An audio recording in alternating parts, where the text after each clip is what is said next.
그때의 천국은 마치 등을 들고 신랑을 맞으러 나간 10처녀와 같다 하리니 그 중에 5은 미련하고 5은 슬기 있는 자라.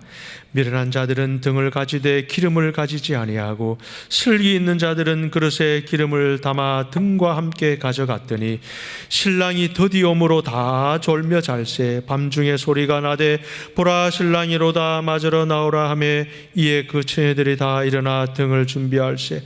미련한 자들이 슬기 있는 자들에게 이르되 우리 등불이 꺼져가니 너희 기름을 좀 나눠달라 하거늘 슬기 있는 자들이 대답하여 이르되 우리와 너희가 쓰기에 다 부족할까 하노니 차라리 파는 자들에게 가서 너희 쓸 것을 사라 하니 그들이 사러 간 사이에 신랑이 오므로 준비하였던 자들은 함께 혼인잔치에 들어가고 문은 닫힌지라. 그 후에 남은 처녀들이 와서 이르되 주여 주여 우리에게 열어주소서. 대답하여 이르되 진실로 너에게 이르노니 내가 너희를 알지 못하노라 하였느니라. 그런즉 깨어있어라. 너희는 그 날과 그 때를 알지 못하느니라. 아멘. 할렐루야. 한 주간도 평안하셨습니까? 평안을 그림으로 표현하면 잔잔한 시내가 흐르고 또 따스한 햇빛에 강아지 한 마리가 졸고 있는 봄날씨 같은 모습이기도 하지만 폭풍우가 몰아치는 밤 높은 절벽 바위 끝에 독수리가 어미 독수리가 새끼를 품고 있는 그 새끼에 잠들어 있는 모습도 평안일 수 있습니다. 성경에서 말하는 평안은, 하나님 주시는 평안은 어려움 속에서도 고난 속에서도 지켜주시는 하나님으로 인하여 누리는 평안입니다. 세상이 줄 수도 없고 알 수도 없는 참 평안함으로 한 주간 평안하셨습니까? 코로나로 우리는 정말 많은 것의 변화를 겪고 있습니다.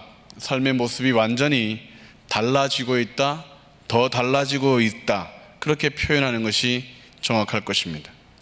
그 모든 변화의 특징을 한마디로 말한다면 언택트 또는 비대면일 것입니다.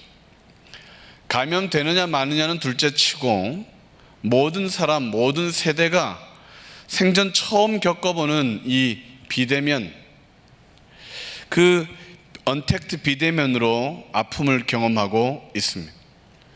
사람 간의 접촉이 최소화되어 가고 있고 학교 가지 않는 학생들이 생겼습니다.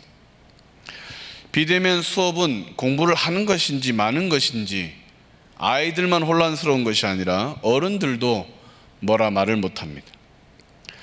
집에 머무는 시간이 많아졌고 자택근무도 하고 있는데 일을 하는 건지 마는 건지, 그 중에 가장 큰 고통은, 가장 큰 변화는 예배의 비대면일 것입니다.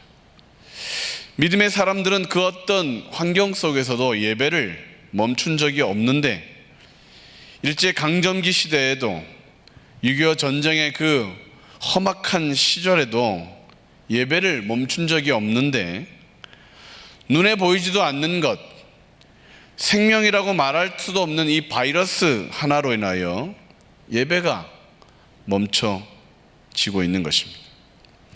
국가는 국민에게 위험하니 모이지 말라고 말합니다. 모이면 제재하고 강제로 모임을 폐합니다. 국민들을 위한다는 명목하에 사람들은 우리 그리스도인들의 모임, 특별히 예배를 눈의 가시처럼 여기고 있습니다. 그간 교회들에 행했던 선행과 구제, 아름다운 사역에 대한 기억은 다 잊어버리고 손가락질 할 것만 불을 켜고 찾고 있습니다. 이단과 광신도들을 구별하지도 못하면서 그들의 비정상적인 예배가 오늘 우리들의 예배와 같다고 한마디로 함축하여 핍박하고 있습니다. 교회들은 이런 외부적인 어려움만 겪고 있는 것이 아닙니다. 작은 교회들은 재정적인 어려움으로 생존 자체가 위기입니다. 많은 교회가 문을 닫고 있습니다. 성도님들의 개인 삶도 마찬가지입니다. 힘들어 낙심하고 있고 지치고 지쳐 이제는 쓰러져 가고 있는, 몸과 마음과 영적인 것들이 다 피폐해져 가고 있는 그런 시간들을 우리는 비대면으로 우리는 경험하고 있습니다. 힘들어 잠들지 못하는 밤들이 늘어나고 있습니다. 최선의 방법이 마스크를 쓰는 것이다. 방역을 잘하는 것이다. 그것이 전부인 양 지난 2020년을 우리는 보내왔습니다. 2021년 새해가 되었지만 여전히 또 마스크를 써야 된다. 방역해야 된다. 여기에 모이지 말라는 말을 우리는 듣고 있습니다. 코로나가 언제쯤 끝날까요? 그 어디에서 정말로 2021년 새해의 희망을 찾을 수 있을까요? 조금만 더 있으면 될 것 같은데 변이가 일어나고 또 다른 변이가 생긴다고 하는데 정말 사랑하는 성도 여러분, 평안하십니까? 저희들은 지난 금요일까지 우리는 마태복음 25장 이 슬기로운 처녀들의 신앙생활의 모습을 통하여 신앙생활이 어떻게 해야 슬기로운지에 대하여 첫 번째, 두 번째 원리를 살펴보았습니다. 첫 번째 원리는 한결같은 마음으로 예배하는 신앙이었습니다. 마지막 때가 되면 예배 드리는 것이 어려워질 거라고 말씀은 미리 우리에게 경고하였습니다. 히브리서 10장 25절, 모이기를 패하는 어떤 사람들의 습관과 같이 하지 말고 오직 권하여 그날이 가까움을 볼수록 더욱 그리하자. 그날이 가까움을 볼수록 우리에게 해야 될 일, 힘써야 될 일이 있는데 모이는 것이다. 모여서 예배 드리는 것이다. 사람들이 교제를 폐하고 모이는 습관들을 멀리하고 그렇게 마지막 때가 되면 비대면으로 더 강조할 때에 우리는 예배를 더 집중할 필요가 있는 것입니다. 그러므로 슬기로운 신앙생활은 예배의 삶을 끝까지 고수하며 지켜나가는 것입니다. 슬기로운 처녀들도 잠들고 깊이 졸았었습니다. 근데 그들에게 있었던 그 슬기로웠던 부분은 기름을 준비하는 것이었죠. 언제 신랑이 오는지는 아무도 모릅니다. 언제 약속의 때가 오는지는 아무도 모르지만 그러나 기다릴 때에 예배의 삶을 지키고 있었던 그들은 슬기로운 처녀들이었습니다. 비대면 기간이지만 더 온전한 예배가 되기 위하여 우리는 노력해야 기름이 채워지는 것입니다.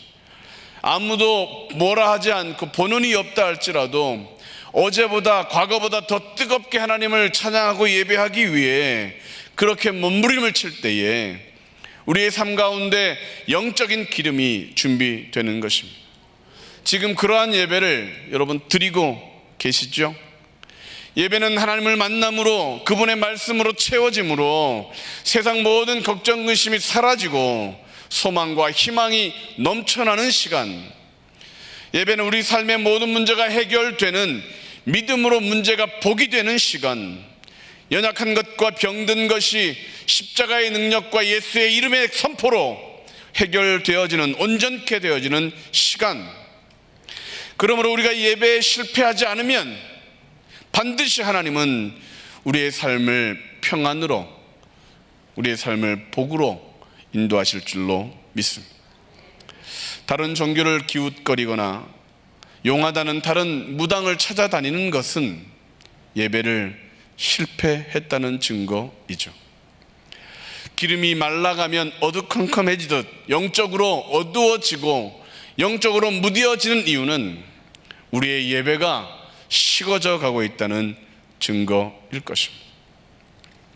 빛 대신 주님께 나아가는 첫 번째 방법, 기름을 준비하는 첫 번째 방법은 예배였습니다. 두 번째 슬기로운 신앙생활의 원리는 예수님의 말씀과 동행하는 순종의 삶을 끝까지 살아가는 것, 말씀과 동행하는 삶이 슬기로운 생활의 원리였습니다. 예수님의 또 다른 이름은 임마누엘이죠. 띄어쓰기 하시면 안 되고 임마누엘, 할렐루야. 웃자고 한 얘기인데 그렇게 무서운 눈으로 쳐다보고 계시면 하나님이 우리와 함께 하신다. 하나님은 잠시도 우리를 떠난 적이 없으신다는데 믿으십니까? 우리가 힘들 때는 하나님이 우리를 떠난 것이 아니라 그래도 하나님이 붙들고 계셨기에 힘들어 고통스럽긴 하지만 절망하지 않았습니다. 우리가 고통받는 것은 하나님의 은혜가 멈춰진 것이 아니라 더 강한 팔로 하나님께서 우리를 안고 계셨기 때문에 그래도 견딜 수 있었던 것입니다. 하나님은 우리를 떠나신 적이 없고 구원하셨을 뿐만 아니라 지키시고 돌보고 계신다. 한 번이라도 우리를 실망시킨 적이 없으시고 조금도 우리를 미워하거나 싫어 떠나신 적이 없으신 그 임마누엘의 하나님, 세상 끝날까지 내가 너희와 함께하리라 말씀하신 그 하나님, 그분은 우리와 동행하기를 원하고 동행을 선택하셨는데, 그렇다면 우리도 하나님과 동행하려면 하나님의 말씀을 따르는 삶을 살아야 됩니다. 그 말씀을 믿는 삶을 살아가야 동행다운 동행이 되는 것이죠. 지금이 그 어느 때보다 하나님의 말씀이 더 필요할 때가 아닙니까? 앞으로 어떤 일이 발생할지 모르는 이 불안 속에서 평안을 찾으려면, 소망을 가지려면 하나님의 말씀을 더 묵상해야 되지 않겠습니까? 아모스 8장 11절 12절에는 이렇게 마지막 때를 이야기하고 있습니다. 주 여호와의 말씀이니라. 보라, 날이 이를지라 내가 기근을 땅에 보내리니 양식이 없어 주림이 아니며 물이 없어 가람이 아니며 여호와의 말씀을 듣지 못한 기갈이라. 사람이 이 바다에서 저 바다까지 북쪽에서 동쪽까지 비틀거리며 여호와의 말씀을 구하려고 돌아다녀도 얻지 못하리니. 말씀 없는 기근이 가장 심각한 기근이다. 말씀을 듣지 못하는, 깨닫지 못하는 갈증이 가장 고통스러운 영적인 갈증이다. 오늘 하나님의 말씀을 읽으셨습니까? 묵상하셨습니까? 슬기로운 처녀들은 기름을 준비하였던 것처럼 우리도 하나님의 말씀으로 기름을 채우고 준비하는 삶이, 그 삶이 마지막 때를 살아가는 우리에게 주님과 동행하는 삶의 원칙입니다. 세상에는 하나님의 말씀을 믿지 못하겠다는 사람들이 많습니다. 어떤 한 집사님이 지하철을 타고 집으로 가는데 성경책을 펴고 읽고 있었습니다. 그러자 옆에 있던 남자가 대뜸 비아냥거리며 말을 걸어오는 것입니다. 여보시오, 당신은 그 책의 내용이 사실이라고 정말 믿는 거요? 집사님은 그럼요, 성경의 내용은 다 사실입니다. 하나님의 말씀이죠. 그러자 그 남자는 다시 이렇게 말했습니다. 그러면 사람이 물속에 뱃속에 들어갔다가 다시 살아난다는 것도 사실이라고 정말 믿는 거요? 시비 거는 그 남자는 아마도 교회를 다녔거나 한두 번은 설교를 들었던 것 같습니다. 예, 요나 이야기입니다. 저는 그것이 사실이라고 믿습니다. 에이, 순진한 양반, 사람이 어떻게 물고기 뱃속에 들어갔다가 다시 살아날 수가 있어? 그 집사님은 그 남자를 물끄러미 바라보며 이렇게 대답했습니다. 글쎄요, 나중에 천국에 가서 물어보면 알게 되겠죠. 그러자 그 남자는 다시 더 집요하게 물었습니다. 나중에 그 친구가 천국에 없다면 어쩔 거요? 집사님은 성경책을 살짝 덮으며 이렇게 대답했다고 합니다. 만약 제가 그분을 천국에서 뵙지 못한다면 그러면 아저씨가 물어보시면 되겠네요. 천국에서 그분을 못 만나면 지옥에 가시는 아저씨가 혹시 거기서 물어보시면 되겠네요. 세상 사람들이 못 믿겠다, 안 믿어진다 말하면 싸우지 마시고 말씀만 전하면 됩니다. 설득하려고 노력할 필요도 없습니다. 믿음만 보이면 돼요.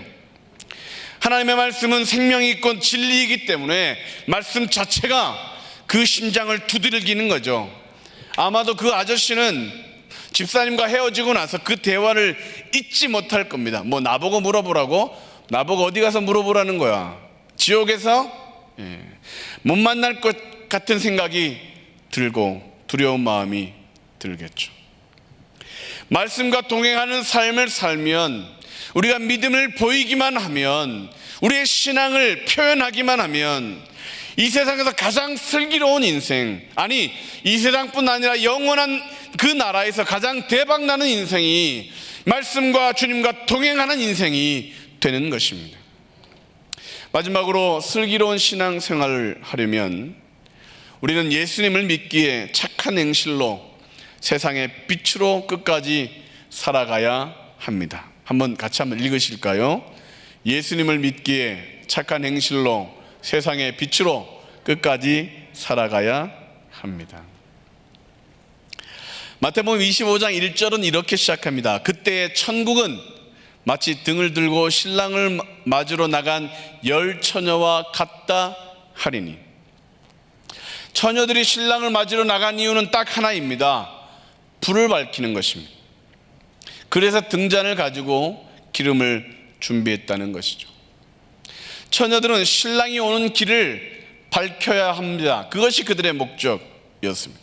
마치 밤바다의 등대처럼 신랑이 오는 길을 정확하게 비춰서 그 잔치를 이루어내는 것, 그것이 그들의 사명이었습니다. 예수님을 믿는 우리들도 이 어두운 세상에서 빛을 비추는 삶이, 그것이 사명입니다. 마태복음 5장 14절부터 16절 이렇게 기록하고 있습니다. 너희는 세상의 빛이라. 산 위에 있는 동네가 숨겨지지 못할 것이요 사람이 등불을 켜서 말 아래에 두지 아니하고 등경 위에 두나니 이러므로 집안 모든 사람에게 비치느니라. 이같이 너희 빛이 사람 앞에 비치게 하여 그들로 너희 착한 행실을 보고 하늘에 계신 너희 아버지께 영광을 돌리게 하라. 세상의 빛으로 우리를 부르셨습니다. 세상이 숨지 못하도록 모든 사람들에게 비추도록 무엇으로? 너희 착한 행실을 보고 착한 행실이 빛인 것입니다. 빌립보서 2장 14절로 15절은 이렇게 기록합니다. 모든 일을 원망과 시비가 없이 하라. 이는 너희가 흠이 없고 순전하여 어그러지고 거스르는 세대 가운데서 하나님의 흠없는 자녀로 세상에서 그들 가운데 빛들로 나타내며 모든 일에 원망과 시비가 없게 하라. 왜냐하면 세상에서 빛으로 나타내야 하기 때문입니다. 우리를 세상의 빛으로 부르셨다는 말을 정리하면 착한 행실로 사는 존재, 원망과 시비가 없도록 순전하고 흠이 없게 사는 그런 빛이 되는 삶을 살도록 우리를 부르셨다는 것입니다.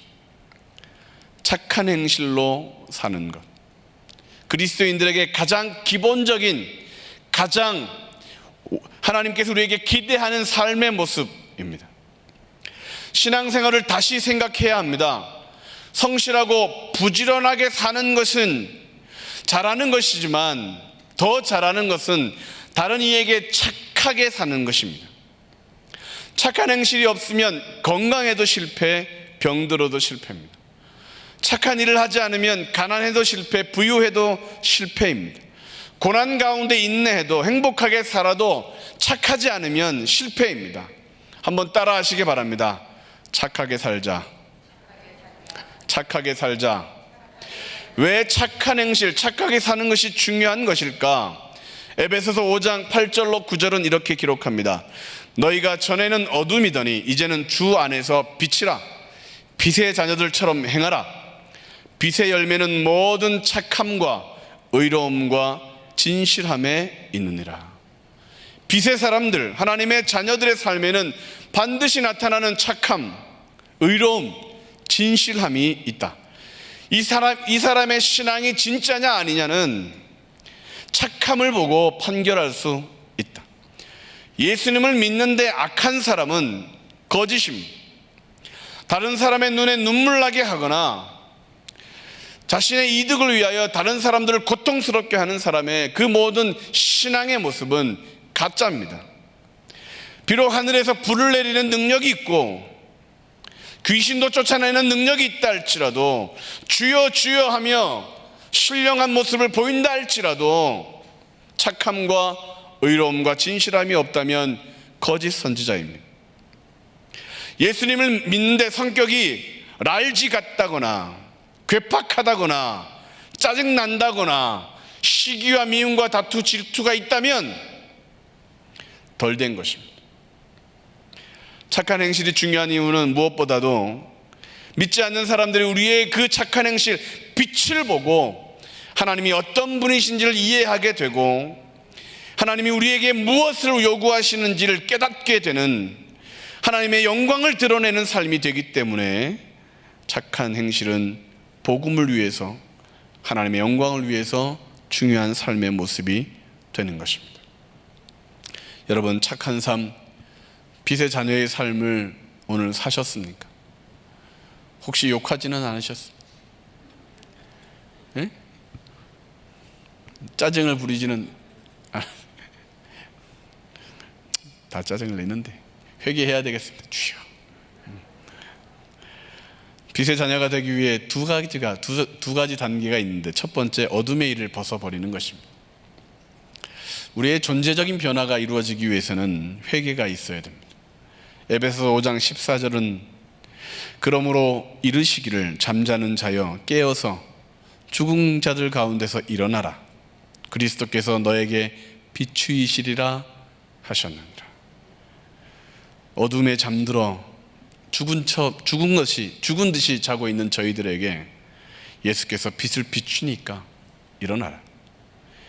빛의 자녀가 되기 위해 죽은 자들 가운데서 일어나는 것이 필요하다.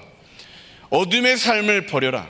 음란과 더러운 것들로부터 멀어져야 되고 세상에서 묶여있는 중독들로부터 벗어나야 그리스도를 빛으로 입어야 변화되고 그리스도를 빛으로 맞아야 회개해야 착한 행실의 삶을 살아갈 수가 있게 되는 것이죠.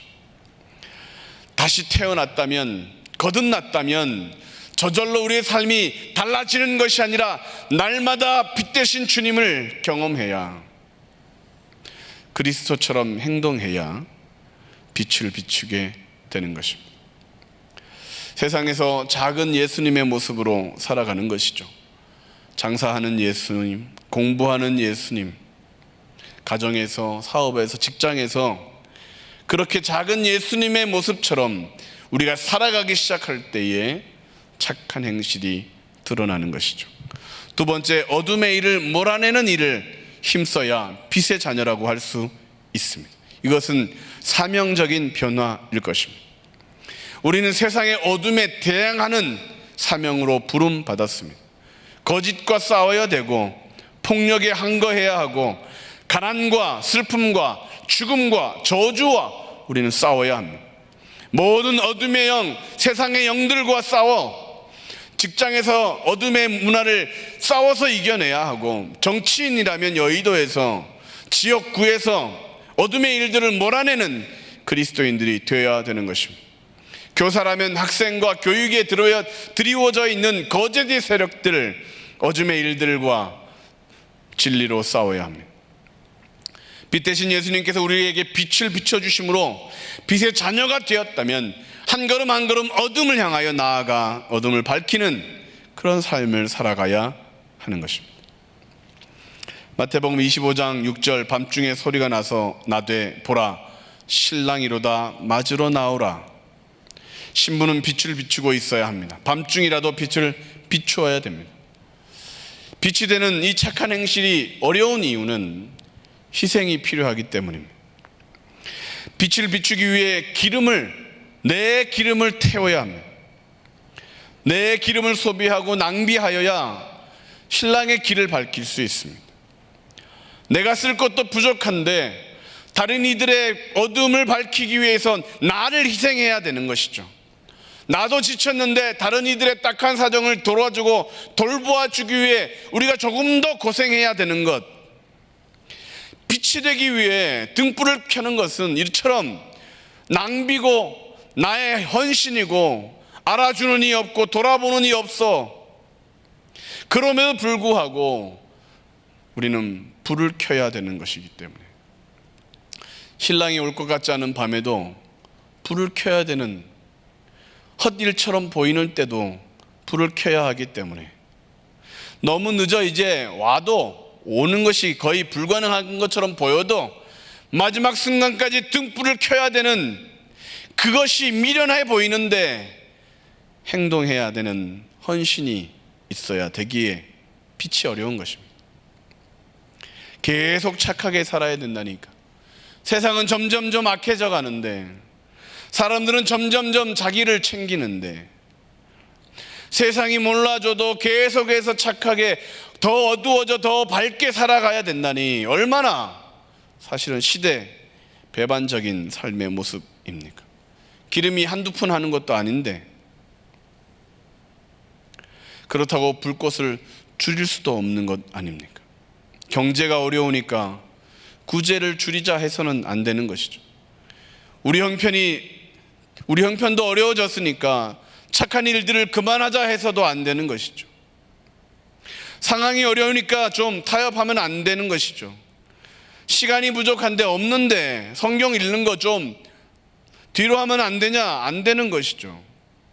선교하고 구제하고 봉사하는 일에 낭비하는 것처럼 보이고, 그래서 좀 줄이자 해서는 안 되는 것이죠. 왜? 착한 행실이 우리의 사명이기 때문에 그렇습니다. 경제가 많이 어렵죠. 개인들이 힘들어지고 있습니다. 구제 헌금이, 선교 헌금이 주는 것입니다. 세상이 시끄럽고 교회가 힘들 때에 하늘비전 교회가 했던 첫 번째, 작년에 했던 사역은 선교 헌금을 보내고 작정하는 것이었습니다. 많은 선교사님들이 피하여 왔다 돌아갈 때 빈손으로 보내지 않으려고 하늘비전 교회와 우리 성도님들이 마음을 모았었습니다. 얼마나 자랑스럽고 얼마나 행복했는지 모릅니다.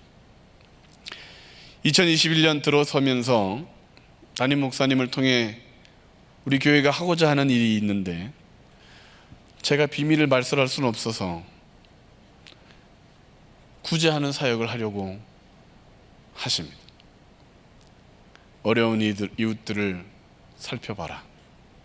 지쳐있는 자들을 좀 돌아봐라. 그리고 뭔가를 하자. 얼마나 2021년 빛으로 나아가는 하늘비전 교회가 되고 가고 있는지 기대가 됩니다. 빛을 비추기 위해 희생이 필요합니다. 거룩한 낭비를 해야 합니다. 절약이 정답이 아닙니다. 더 베풀고 더 쓰고 더 나누어야 합니다. 빛을 비추는 착한 행실을 더 감당하기 위해 우리가 헌신하면 하나님은 부어주시는 것이 순서입니다. 우리에게 관리하라고 맡겼지 그것들을 모아두라고 맡기신 것이 아닙니다. 잘 사용하라고 주셨지 더 아끼라고 맡기신 것이 아닙니다. 필요에 따라 물질과 시간과 몸과 열정을 더 드릴 때 우리는 더 빛이 되는 것입니다. 하나님에겐 공짜가 없다고 우리는 늘 고백합니다. 마중물처럼 무엇인가를 부어야만 폭포수와 같은 물을 끌어낼 수 있다고 했습니다. 하나님은 분명 우리의 필요를 채워주실 것인데, 우리가 희생할 때 하나님 다 하시고 우리를 도와주실 것인데, 우리가 더 헌신할 때 그러므로 믿음을 선택하고 포기하지 말고 더 선한 일에 힘써야 할 줄로 믿습니다. 마지막 때 한 번 더 열심을 내라. 한 번 더 헌신해라. 죽도록 충성하라. 생명의 면류관이 코앞에 있다. 오늘날 중간에 실패하고 돌아가는 사람들과 교회들과 그 사람들이 얼마나 많습니까? 타종교로 엉덩이 흔들고 간 사람들 많습니다. 불신앙을 선택하고 자기 혼자 잘 살려고 하는 사람들 많습니다. 십자가와 예수님을 등지고 오히려 박해하는 사람들이 많아졌습니다. 이단에 빠진 사람들, 세상 쾌락을 추구했던 사람들, 그들은 빛의 겉옷을 벗어버리고 어둠을 다시 선택한 것입니다. 우리는 빛을 비추기로 선택하여야 합니다. 끝까지 하나님이 주실 칭찬과 그 상급을 바라보며 저 하나님 나라의 천국의 주인공이 되기 위하여 빛을 더 발하여야 합니다. 믿으십니까? 흔들리지 말아야 합니다. 흔들리지 말아야 할 것은 침대만이 아닙니다. 믿음이, 신앙이, 열정이, 의심이 들고 계십니까? 기도의 자리, 힘을 잃어버리고 낭망이 찾아옵니까? 말씀의 묵상으로, 그리고 나도 부족하지만, 나도 힘들지만 쪼개고 나누고 더 헌신하면 100배의 축복과 2021년까지 것 1000배의 축복까지, 할렐루야, 아멘 하신 분들 될 줄로 믿습니다. 저는 믿음으로 선포하고 응답하시는 이는 하나님이시니까. 다시 더 힘써, 더 열심히, 더 뜨겁게 하나님을 섬길 때 우리는 세상의 빛으로 하늘비전 교회가 빛날 줄로, 우리 모든 성도님의 삶이 그렇게 환하게 될 줄로 믿습니다. 결론을 말씀드립니다. 미국의 문화 중에 할로윈이라는 것이 있습니다. 다 아시죠? 북유럽 켈트족의 그 어떤 그런 유산인데, 죽음과 유령들을 환영하는 그런 귀신 축제가 할로윈입니다. 아이들이 생각 없이 하고 있습니다. 결과는 오늘날 미국의 젊은이들을 보면 알 수 있습니다. 어른들은 재미로 하였습니다. 그 결과로 미국 사회를 생각해 보면 됩니다. 그 크고 위대한 나라가 무너져 가고 있습니다. 어두워지고 있습니다. 우리나라도 할로윈이 침투해 들어오고 있습니다. 그래서 미국의 많은 교회들이 정신 차리기 시작하며 할로윈 축제를 안 하고 대신 홀리윈 축제를 열고 있습니다.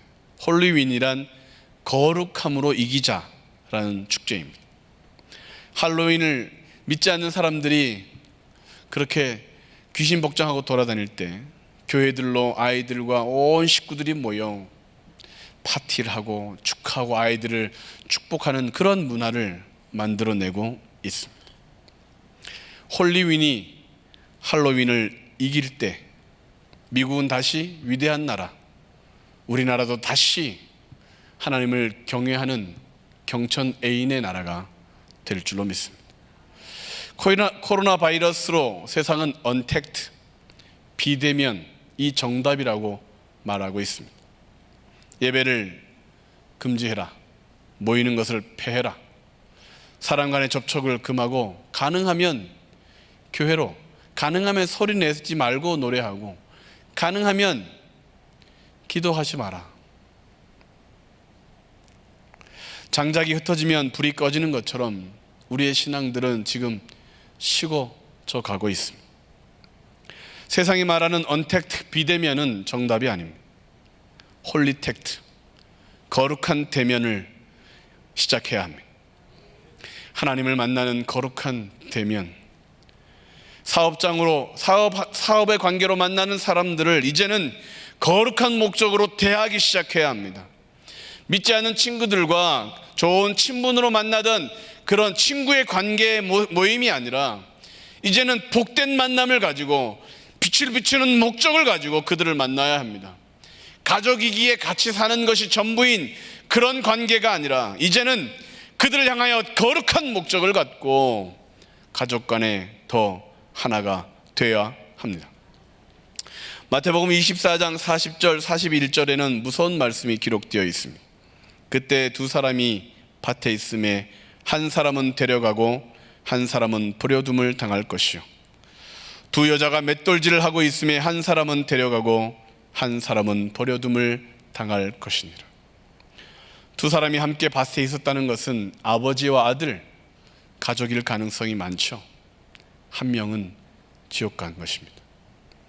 두 여자가 맷돌질을 하고 있었다면 어머니와 딸, 가족일 가능성이 많지 않습니까? 둘 중 하나는 지옥입니다. 가족을 사랑으로만 대해서는 실패입니다. 복음으로, 사람들을 일로, 친분으로만 만나서는 언택트가 더 답일 수도 있습니다.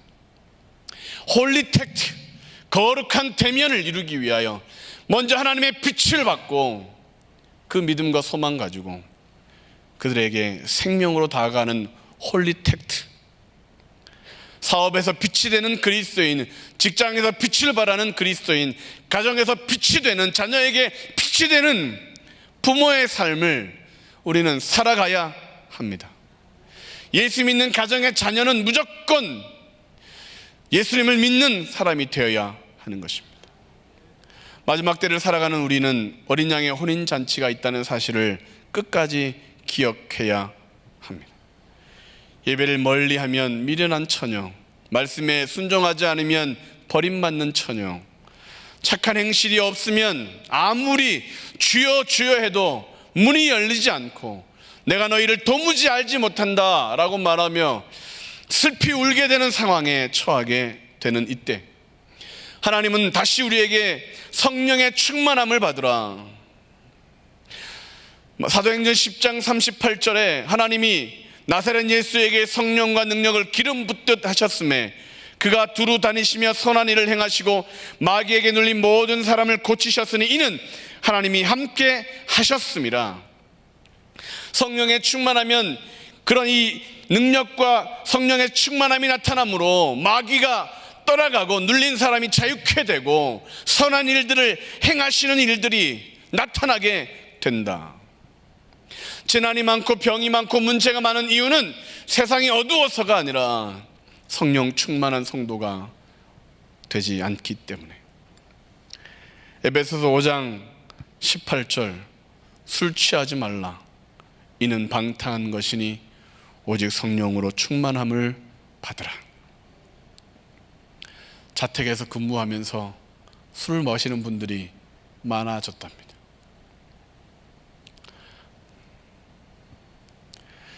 성령 충만함을 위해서 자택에서 기도하는 것보다 세상 것을 누리는 사람, 넷플릭스 보는 사람이 많아졌고, 유튜브 보는 시간이 길어졌고, 영상 보고 TV 보는 시간이 늘어났고, 성령의 충만함을 사명으로 알고 다시 하나님께로 가까이 가는 저희들, 그러므로 하나님이 찾으시는 온전한 예배자, 말씀의 사람, 그리고 착한 행실로 세상에 빛이 되는 천국의 주인공들이 다 되시기를 주님의 이름으로 축원합니다. 아멘.